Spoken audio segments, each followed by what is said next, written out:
Hello जय हिंद दोस्तों। तो देख सकते हैं कि ये रुक्मणी पब्लिकेशन का जो है सार संग्रह ऑल कॉम्पिटिटिव एग्ज़ाम के लिए है। तो स्पेशल बिहार पुलिस, बिहार दरोगा, बिहार एसएससी के लिए जो है 15,500 वन लाइनर क्वेश्चन का सीरीज स्टार्ट करते हैं। तो चलिए दोस्तों, इसमें देखिए फर्स्ट लेक्चर में आपको भारतीय इतिहास एवं संस्कृति से मिलेंगे। तो चलिए स्टार्ट करते हैं बिना समय गवाए हुए। अगर आज का आप PDF प्राप्त करना चाहते हैं तो टेलीग्राम ज्वाइन कर लीजिए, वहाँ पर इसका फ्री में PDF उपलब्ध है। तो चलिए शुरू करते हैं। वैदिक काल में पनी से जाने वाले मुख्य समुदाय व्यवसाय क्या था? तो व्यापारी जो है इसको पनी नाम से जानता था। ऋग्वेद में पुत्री के लिए प्रयुक्त दुहिता का शाब्दिक अर्थ क्या होता है? तो गाय का दोहन करने वाले के लिए दुहिता शब्द का प्रयोग किया गया है। संगम युग में तमिलों का सर्वाधिक लोकप्रिय देवता कौन थे? तो मुर्गन थे। कौन थे? मुर्गन थे। मोहम्मद बिन तुगलक किस धातु के सांकेतिक सिक्कों का प्रचलन किया था? तो कांस्य सिक्कों का। गुजरात को जीतकर किसने उस दिल्ली सल्तनत में शामिल किया था? तो अलाउद्दीन खिलजी ने क्या किया था? गुजरात को जीतकर दिल्ली सल्तनत में शामिल किया था। अगला है, अमीर खुसरो को किस गायन शैली का जन्मदाता माना जाता है? तो कव्वाद शैली का। किसका? कव्वाद शैली का जन्मदाता माना जाता है। मैं बता दूं कि ये जो है डेली इसका जो है 1 लेक्चर आएगा। तो कबीर की मृत्यु के पश्चात उनकी समाधि कहाँ बनाई गई थी? तो मगहर में। कहाँ बनाई गई थी? तो मगहर में बनाई गई थी। कबीर ये जो अकबरनामा के प्रख्यात लेखक अबुल फजल की हत्या किसने की थी? तो वीर सिंह देव बुंदेलों ने। अबुल फजल की हत्या किसने की थी? वीर सिंह देव बुंदेलों ने। बागी शहजादे खुसरो को आश्रय देने के लिए जहांगीर ने किस गुरु को मृत्यु दंड दिया था? तो यह जो है गुरु अंगद देव को जो है जहांगीर ने मृत्यु दंड दे दिया था। पांडे का उल्लेख सर्वप्रथम किस विदेशी यात्री ने किया था? तो मार्को पोलो ऐसा विदेशी यात्रा था जो पांड्य देश का उल्लेख किया था। ब्यास नदी का प्राचीन नाम की बात करें, वह बिपाशा है। क्या है? बिपाशा। 6ठी शताब्दी में ईसापुर में वत्स मतलब महाजनपद की राजधानी कहाँ थी? तो वत्स की राजधानी कौशाम्बी थी। पाटलिपुत्र नामक नगर की स्थापना किसने की थी? तो उदयन ने की थी। किसने की थी? उदयन ने की थी। मगध का प्रथम राजवंश कौन था? तो हर्यक वंश था। मगध का प्रथम राजवंश कौन था? हर्यक वंश था, जो कि आप ट्रिक में भी पढ़ते हैं। हसिक मसूक साजक हर्यक वंश, शिशु नागवंश, ये इससे पढ़ते हैं। उसके बाद है बुद्ध द्वारा घर त्याग जो किया था उसको क्या कहते हैं? तो महाभिनिष्क्रमण कहते हैं। क्या कहते हैं? महाभिनिष्क्रमण कहते हैं। संतुलित काल में अश्वशाला का प्रधान को क्या कहा जाता था? तो अमीर आखुर कहते। क्या कहते थे? अमीर आखुर कहते थे। अश्वशाला का प्रधान जो होता था। खालसा पंथ की स्थापना तथा एक धर्माचार पाहुल किस सिख गुरु ने चलाया था? तो पाहुल जो है गुरु गोविंद सिंह ने चलाया था। खालसा पंथ की स्थापना गुरु गोविंद सिंह ने जो पाहुल चलाया था। विशिष्टाद्वैत के प्रवर्तक कौन थे? तो रामानुजाचार्य थे। कौन थे विशिष्टाद्वैत के प्रवर्तक? तो रामानुजाचार्य थे। खानवा का युद्ध कब लड़ा गया? तो 1527 में। पानीपत का युद्ध 1526 में, बाबर और इब्राहिम लोदी के बीच। चोल वंश का संस्थापक कौन था? तो विजयालय था। चोल वंश का संस्थापक कौन था? तो विजयालय था। आगरे का किला में मोती मस्जिद किस मुगल शासक ने बनाई थी? तो शाहजहां ने। किसने बनाई थी? शाहजहां ने। पुष्यमित्र शुंग ने अश्वमेध यज्ञ किए थे। यह जानकारी किस ग्रंथ से प्राप्त होती है? तो महाभाष्य से प्राप्त होती है। किससे होती है? महाभाष्य से प्राप्त होती है। ऐत्रेय ब्राह्मण किस वेद का है? तो ऋग्वेद का है। ऐत्रेय ब्राह्मण किस वेद का है? तो ऋग्वेद का है। हिस्टोरिका पुस्तक के लेखक कौन है? तो हिस्टोरिका पुस्तक के लेखक हेरोडोटस है। कौन है? हेरोडोटस है। उत्तर रामचरित्रम के लेखक कौन है? तो भभूति है। उत्तर रामचरित्रम के लेखक कौन है? तो भभूति है। महमूद गजनी के साथ भारत आए किस विद्वान ने भारतीय समाज पर किताबुल हिंद, जिसको कि तहकीक हिंद भी कहते हैं, तो अलबरूनी ने किया था। आगे है, खमेर राजा ने किस भारतीय राजा से मित्रता की थी? तो राजेंद्र प्रथम ने की थी। किसने? राजेंद्र प्रथम ने। संतुलित काल में हक सर्व क्या थे? तो सिंचाई करता। क्या था? हक सर्व सिंचाई करता। नायब ए ममलिकात नामक पद का सृजन संतुलित काल में किया था? तो मुइज़ुद्दीन बरहम शाह ने। किसने किया था? मुइज़ुद्दीन बरहम शाह ने। नवाब ए ममलिकात। मुगल काल में लोक निर्माण विभाग को क्या कहा जाता था? तो शोहरत ए आम कहते थे। क्या कहते थे?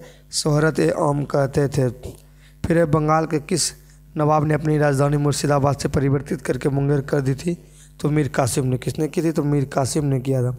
किस अभिलेख से पुष्टि हुई कि पुष्यमित्र शुंग ने अश्वमेध यज्ञ किया था?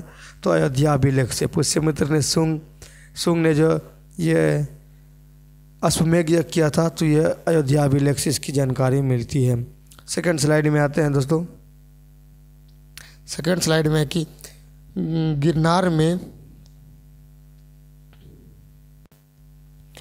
गिरनार में सुदर्शन झील का निर्माण किस शासक ने करवाया था? तो चंद्रगुप्त मौर्य ने करवाया था। किसने करवाया था? चंद्रगुप्त मौर्य ने करवाया था।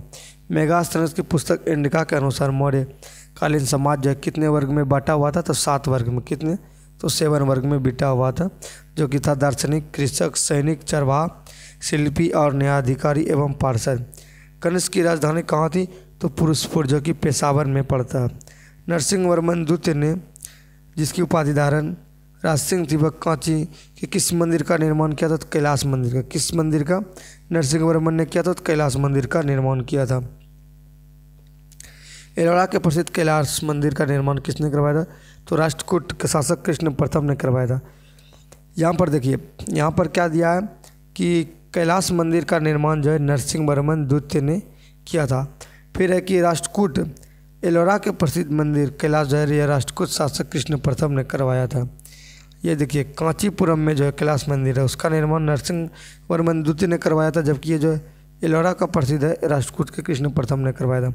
शेरशाह का मकबरा कहाँ स्थित है? सासाराम में स्थित है। सातवाहन का महानतम शासक कौन था? तो यह गौतमीपुत्र सातकर्णी था। कौन था? गौतमीपुत्र सातकर्णी सातवाहन वंश जो दक्षिण भारत में था। पहली बार किस अधिनियम के तहत गवर्नर जनरल की कार्यकारी परिषद में विधि निर्माण उद्देश्य से किसी भारतीय को मनोनीत किया गया?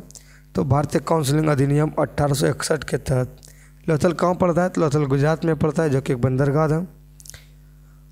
प्रसिद्ध पारसी त्यौहार नवरोज किस शासक ने प्रारंभ किया था? नवरोज जो है ये बलबन ने प्रारंभ किया था। किसने किया था? तो बलबन ने प्रारंभ किया था। किस गवर्नर जनरल ने के काल में अंग्रेजी उच्च शिक्षा तथा माध्यम तथा सरकारी कामकाज की भाषा स्वीकार कर ली गई? तो विलियम बेंटिंक के काल में। किसमें? विलियम बेंटिंक के काल में। अगला है, दिल्ली के लाल किले के अंदर मोती मस्जिद का निर्माण किसने करवाया था? तो औरंगजेब ने करवाया था। किसने करवाया था? तो औरंगजेब ने करवाया था। सांची का स्तूप किस वंश के शासनकाल में बनवाया गया था? तो मौर्य वंश। किस वंश में? मौर्य वंश में। किस राजवंश की हत्या कर सत्ता हत्या तथा उनका अंत भी हत्या के द्वारा हुआ? तो शुंग वंश ऐसा वंश था जो कि जो हत्या के साथ सत्ता अपनाई गई थी और उसका अंत भी हत्या के द्वारा हुआ। हाथी गुफा अभिलेख में किसकी उपाधि का विवरण मिलता है? तो खारवेल। किसकी उपाधि? तो खारवेल उपलब्धि, खारवेल वंश की उपलब्धि मिलता है। सिराजुद्दौला के साथ जो कौन सी संधि हुई? तो अलीनगर की संधि हुई। कौन सी संधि हुई? तो अलीनगर की संधि हुई। कौन संधि हुई? अलीनगर की संधि हुई। फिर नरेंद्र मंडल की स्थापना के सुझाव किसने दिया था? तो नरेंद्र मंडल की स्थापना का सुझाव चेम्सफोर्ड सुधारों ने दिया था। किसने दिया था? चेम्सफोर्ड सुधारों ने दिया था। धन निकासी के सिद्धांत का प्रतिपादक कौन था? तो दादा भाई नौरोजी था। धन निकासी सिद्धांत का प्रतिपादक दादा भाई नौरोजी को माना जाता है। संतलत काल में किले की सेना खर्च के लिए निर्धारित भूमि जो तो उसको क्या कहा जाता था? तो मफरूज कहा जाता था। क्या कहा जाता था? मफरूज। संतलत कालीन प्रांत की सेना को क्या कहते थे? तो हमसे अतरफ। क्या कहते थे? हमसे अतरफ। अगला है, ग्वालियर अभिलेख के अनुसार अरबों का सिंध आगे बढ़ने किसने रोका था? तो नागभट्ट था, जो इन्होंने अरबों को सिंध से आगे बढ़ने से रोका था। फिर है, महाराजा रंजीत सिंह के साथ किसके विचार विमर्श के परिणाम स्वरूप अमृतसर की संधि हुई थी? तो सर चार्ल्स मेटकॉफ के जो है इसी से संधि हुई थी। किस शासक के शासनकाल में बहमनियों ने अपनी राजधानी गुलबर्गा से स्थानांतरित करके अहमद शाह लाया था? बीदर बनाई थी। बीदर जो बनाई थी गुलबर्गा से, अहमद शाह ने बनाया था। किसने? तो गुलबर्गा से कहाँ पर लाया गया? बीदर, वो भी अहमद शाह के द्वारा। सोमनाथ मंदिर पर महमूद गजनी के आक्रमण का समय वहाँ का शासक कौन था? तो भीम प्रथम था। महमूद गजनी जी जब सोमनाथ मंदिर पर आक्रमण किया था तो वहाँ का शासक भीम प्रथम था। फतह उल सलातिन की रचना किसने की थी? कब की थी? तो इसामी ने की थी 1350 में। किसने की थी? इसामी ने 1350 में फतह उल सलातिन की रचना। सातकर्णी के मृत्यु के पश्चात उसके अल्पवयस्क दो पुत्र थे, वह वेदश्री और शक्तिश्री का संरक्षण जो किया था कौन किया था? तो नागनिका ने किया था। किसने किया था? नागनिका ने। सबसे पहले सातकर्णी के 2 पुत्र थे, वेदश्री और शक्तिश्री, और इसकी संरक्षण किसने किया था? तो नागनिका ने। हाल में ही गाथा सप्तशती नामक ग्रंथ की रचना किस भाषाओं में की गई? तो प्राकृतिक भाषाओं में। किस भाषाओं में? प्राकृतिक भाषाओं में। और आज के फर्स्ट स्लाइड का अंतिम प्रश्न है दोस्तों, कौन सा शासक प्रत्येक 5 वर्ष प्रयाग में जो धार्मिक सम्मेलन करता था? तो हर्षवर्धन करता था। कौन करता था? हर्षवर्धन। तो आज के लिए बस फर्स्ट स्लाइड में इतना ही। तो मिलेंगे नेक्स्ट वीडियो में। छोटे छोटे स्लाइड का क्वेश्चन बना रहे हैं दोस्तों, ताकि आप बोरिंग ना हो पाए। 10 मिनट का वीडियो देखें जिसमें कि आपको लगभग, हमको लगता है 60+ क्वेश्चन इसमें होगा दोस्तों।